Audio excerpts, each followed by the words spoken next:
while the muddy ground during low tide is a social site for male crabs to mingle with the ladies, because even crabs need romance, apparently. Even the crab needs some romance in there, mingling. us, It's so of course. Agree. Hi, this is Bank or Shawit Uttamashai from the British Council. Hi, my name is Matt. I'm also from the British Council. Hi, I'm Masman Manchari Sangmung, the FameLab finalist from 2019.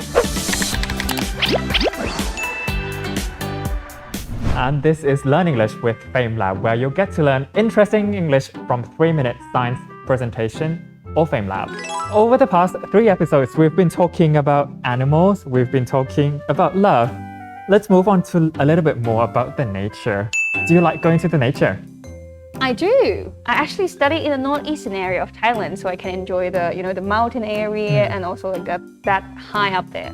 What about you, Matt? I love being outside. I try to get outside as much as I can. So a quiz then, maybe. Do you know the types of the forest? I do. I actually do. I got a really good grade on geography, So what are they? So first, I think types of forest, right? First of all, it could be coniferous forest. The second one could be the swamp forest. The third one could be the tropical rainforest, which is Thailand, of course. And the fourth one, maybe somebody have not heard of it, it's actually the savanna forest. Wait. I think I forgot one. What is it? In Thailand, there's also another one called mangrove. Yep, so actually this episode is about the mangrove forest. So we'll get to learn more about the benefits of having mangrove forests. So let's hear more from Atalef Don from Malaysia. Let's watch them. Can you recall the last time you were captivated by nature? Was it the majestic view of a snowy mountain range? Or was it the smell of a refreshing sea breeze with a soft sandy beach under your feet? We start off with quite some interesting words here. Being captivated. Yeah, being captivated. So if you're captivated by something, something is holding your attention for a long time. Maybe it's something quite positive. Maybe like a painting or a beautiful view, something like that. So you could use captivated by not just the nature, but anything really that holds your attention. Could be anything. And it's important to remember to be captivated by something. Right, okay. And another word, he was describing the beaches, the breezy beaches, and also the mountains. He was mentioning snowy mountain range. Exactly, yeah. So he's using the word snowy, which is the adjective for snow. So a snowy mountain range. And a mountain range is a collection of mountains in a row.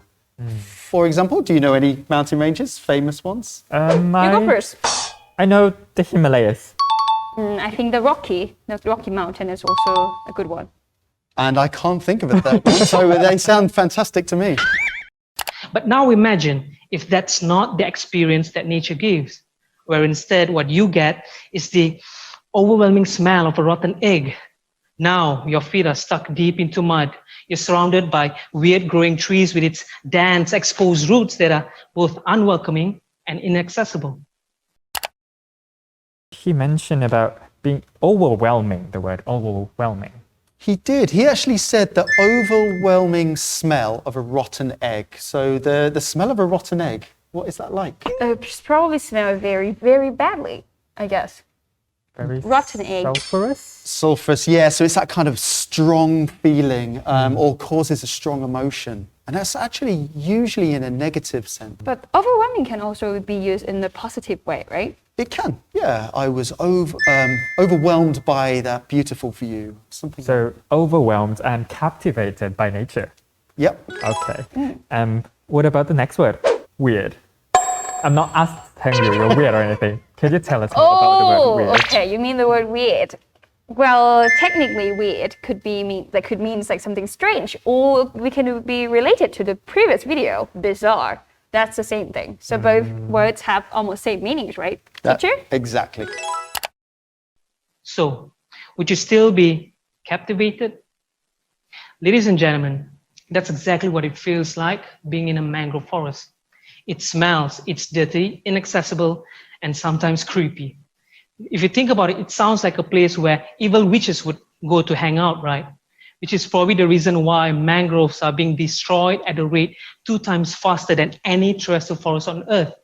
being seen as nothing more but a wasteland. They were converted into other land use with potentially higher economic value. He described mangroves as being creepy. Is that right? Ooh, Creepy? imagine Halloween. Because at the mangrove, the trees and everything just look a bit odd and kind of different from the other kind of forests and trees, right? Yeah, the they have like roots and lines and things. The roots look like human hands and stuff. and it smells like the rotten egg. Exactly. Yeah. So that word creepy is a little bit scary. But now, as more research began to focus on understanding the ecological significance of mangroves, we also begin to see the true beauty of mangroves through the lens of science, which is the beauty of a home to the migratory birds that seek refuge and rest during rough weather. Even a small juvenile fish, they seek protection in its dense root system underwater, while the muddy ground during low tide is a social site for male crabs to mingle with the ladies, because even crabs need romance, apparently.